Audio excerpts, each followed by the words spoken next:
अच्छा जी, दूसरा इंडिकेटर है वो है, उसको हम बोलते हैं EMA, एक्सपोनेंशियल मूविंग एवरेज। इसके पीछे भी बेसिकली मैथ और कैलकुलस और दिस एंड दैट है, लेकिन उन्होंने ये एक उसको EMA का नाम दिया हुआ है, एक्सपोनेंशियल मूविंग एवरेज। तो हम इस RSI को रिमूव करते हैं, इंडिकेटर्स में जाके यहाँ पे लिखते हैं EMA। तो जो भी पहला आएगा मूविंग एवरेज एक्सपोनेंशियल, उसको हमने एंटर किया और हमारा वो यहाँ पे ऐड हो गया। ये यहाँ पे शो हो रहा होगा प्राइस के नीचे।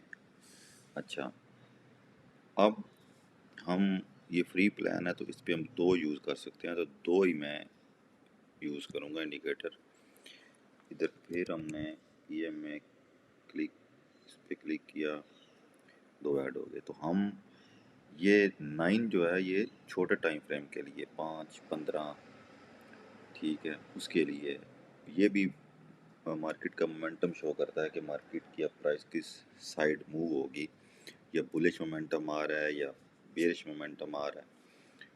तो मोमेंटम शिफ्ट का ये भी प्रिडिक्ट करता है, और ये इंडिकेटर बेसिकली लैग करता है कि जब कैंडल्स कंप्लीट हो चुकी होती हैं उसके हिसाब से लाइन मूव करती है। तो ये कुछ सिग्नल्स लेने के लिए नहीं है, सिर्फ एनालिसिस करने के लिए होता है। तो हम लेट्स सपोज इसकी सेटिंग में जाके एक को 9 रखते हैं और दूसरे को 21 कर देते हैं। कुछ लोग 1021 भी करते हैं, कुछ 921 भी करते हैं, तो जैसे जिसको फिजिबल लगे। मैं 9 और 21 रखता हूँ। इसका कलर हम चेंज कर लेते हैं। एक का ये 15 और 5 मिनट्स के चार्ट के लिए बेहतर रहेगा, सूटेबल है। ये 1 आवर के लिए नहीं है, 1 आवर के लिए आपको 2050 या 2000 वो यूज़ करना पड़ता है EMA। तो वहीं से जाके इसकी सेटिंग में इधर से हम चेंज कर सकते हैं। तो इसका हम स्टाइल, ये ब्लू है, इसको हम कर देते हैं जी रेड, थिकनेस इसकी बढ़ा देते हैं। तो ये हमारा हो गया। अच्छा, इधर से हम टाइम फ्रेम चेंज करते हैं 15 मिनट्स का, ये आ गया जी। इसको हम करते हैं जूम इन। अच्छा, अब देखें कि जब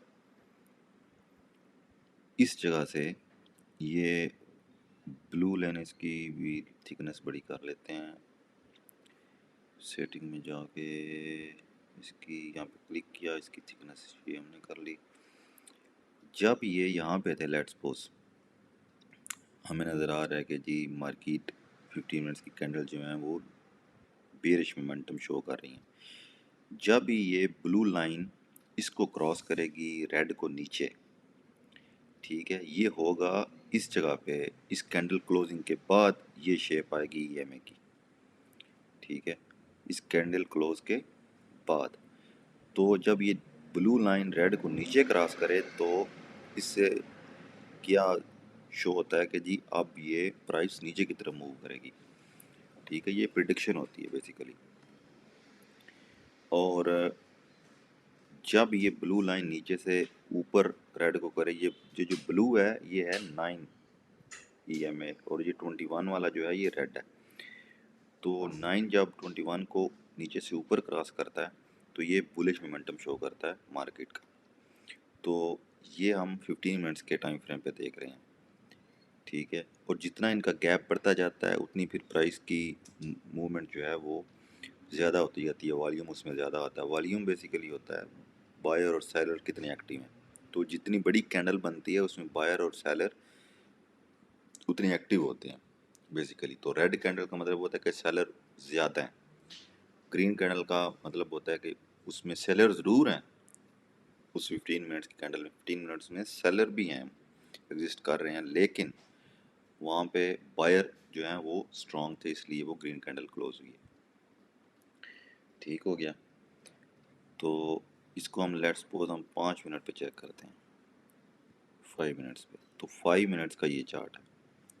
अब 5 मिनट्स पे ज़्यादा ज़्यादा रिएक्टिव है, इस पर ज़्यादा रॉन्ग सिग्नल्स देगा, ठीक है। जैसे कि यहाँ पे समझ नहीं आ रही कि प्राइस की मूवमेंट क्या चल रही है, लेकिन हमें आइडिया हो सकता है कि यहाँ से जब उसने ब्लू लाइन या रेड को नीचे क्रॉस किया है तो आगे प्राइस नीचे की तरफ शिफ्ट हुई है। जब यहाँ से उसने ये इस कैंडल क्लोज के बाद जब जिसने ब्लू ने रेड को नीचे से ऊपर क्रॉस किया है, यहाँ पे क्लोज किया है, तो इट मीन्स कि ये अब प्राइस की मूवमेंट जो है वो अपवर्ड होगी, एक बुलिश मोमेंटम शो कर रहा है। एक और चीज़, इसको हम अगर हाइड करें तो ये भी एक सिंगल लाइन भी एक प्राइस प्रिडिक्शन के एनालिसिस के लिए यूज़ की जा सकती है। वो कैसे? जब कैंडल इस लाइन के ऊपर क्लोज करे, ठीक है, तो क्या होना है कि जी अब बायर एक्टिव हो रहे हैं, ठीक है, बुलिश मोमेंटम। लेकिन हमने इस कैंडल के क्लोज होने के बाद रीटेस्ट का करना होता है। प्राइस इस लाइन को, इस ईएमए को दोबारा आके रीटेस्ट करे। जब रीटेस्ट करेगी उसके बाद हमने ये जो कैंडल ऊपर क्लोज हुई है इस जगह पे हमने एंट्री लेनी होती है और इधर हमने स्टॉप लॉस लगाना होता है। तो ये सिंगल ईएमए यूज़ करने के लिए हमारा एक टेक्निक होती है, ये हर एक की अपनी। इस तरह जब ये नीचे क्लोज की है तो हमने वेट करना है इसका दोबारा रीटेस्ट होने का। यहाँ पे उसने रीटेस्ट किया तो उसके बाद हमने ट्रेड लेनी है इस कैंडल के क्लोज होने पे सेल की, तो यहाँ पे हमारा स्टॉप लॉस आएगा। तो ये हमारी जो कैंडल होगी ये हमें प्रॉफिट बुक देगी, ठीक है। यहाँ पे आप देखें कि जब इसने इसको ऊपर क्लोज, कैंडल ने क्लोज किया, उसके बाद रीटेस्ट किया लेट्स सपोज, उसके बाद अगली कैंडल फिर नीचे बन गई, तो हमने रीटेस्ट का लाजमी वेट करना होता है इस स्ट्रेटजी में, ठीक है। तो ये सिंगल ईएमए है, हम 5 मिनट्स पे हम इसको यूज़ कर रहे हैं। जब बड़े टाइम फ्रेम पे जाएंगे तो ज़्यादा चीज़ें क्लियर हो जाएंगी। आपको दिखाता हूँ, यहाँ पे देखें, इस जगह पे ऊपर क्लोज किया, क्योंकि ये टाइम फ्रेम बड़ा है तो इसकी रीटेस्टिंग यहाँ पे नहीं होगी। रीटेस्टिंग के लिए हमें, क्योंकि एज स्कल्पर अगर हम यूज़ कर रहे हैं काम, हमारी ट्रेड 5, 10, 15, 20 मिनट में क्लोज होनी चाहिए, तो उसके लिए हमें छोटे टाइम फ्रेम पे ट्रेड करना होता है, 5, 3, 15 उस पे। उसके लिए ये 21/9 का ईएमए हम यूज़ करते हैं। अगर हमने स्विंग ट्रेडर बनना है या डे ट्रेड करनी है बड़े टाइम फ्रेम पे, 1 आवर, 4 आवर, डेली, वीकली, तो उसके लिए हमें फिर ईएमए जो है वो उनकी सेटिंग चेंज करनी पड़ेगी। वो हमें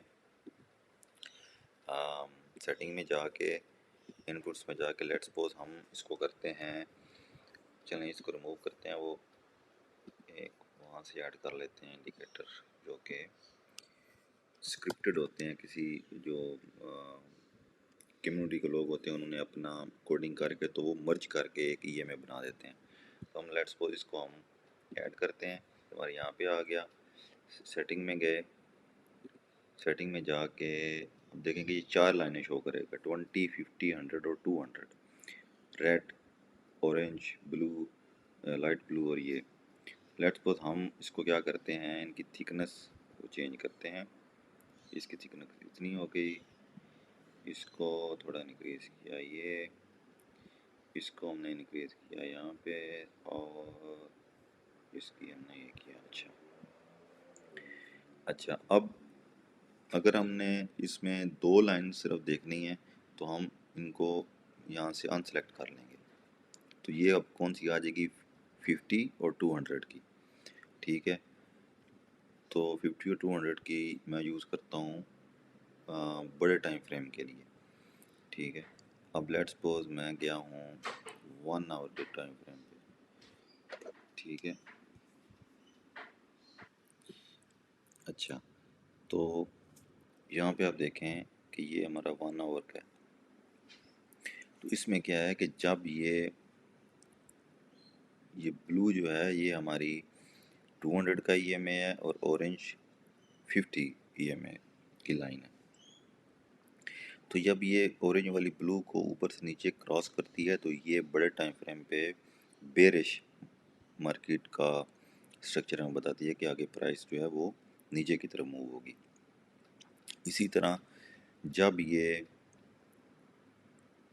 ये क्लोज आना शुरू होती है, जितना गैप बढ़ता जाता है उतना ज़्यादा जो है ये कंफर्मेशन होती है कि जो मार्केट की प्राइस जो है वो नीचे की तरफ मूव कर रही है। जब ये क्लोज आना शुरू हो जाते हैं तो इट मीन्स इसका होता है कि अब ये मोमेंटम शिफ्ट होगा मार्केट का, ठीक है। मार्केट का मोमेंटम अब शिफ्ट हो सकता है अगर वॉल्यूम वगैरह आता है। तो जब ये क्लोज आए यहाँ पे शिफ्ट हो सकता था 89 के ऊपर। हम जब बोल रहे थे कि जी अगर 90 से ऊपर इसने इस जगह से ऊपर क्लोज दी तो हमारा अगला टारगेट जो है वो 94 और इस तरह हो सकते हैं। तो जब ये लाइंस क्लोज आती हैं इट मीन्स का मोमेंटम शिफ्ट होने लगा है। तो ये बेसिकली बड़े टाइम फ्रेम पे एनालिसिस के लिए हम इसको यूज़ करते हैं। ठीक है, तो इसकी सेटिंग में जाके लेट्स सपोज हम 20 इसको रिमूव करते हैं, इसको रखते हैं और 2050 ये दोनों। तो ये हमें ज़्यादा रिएक्टिव एनालिसिस करने में हमारी हेल्प आउट करता है। ठीक है, इसमें ज़्यादा स्मूथनेस नहीं है। ये हम लोअर ऑफ टाइम फ्रेम के लिए इनको हम यूज़ कर सकते हैं, जैसे कि 15 मिनट्स के लिए हम यूज़ कर रहे हैं।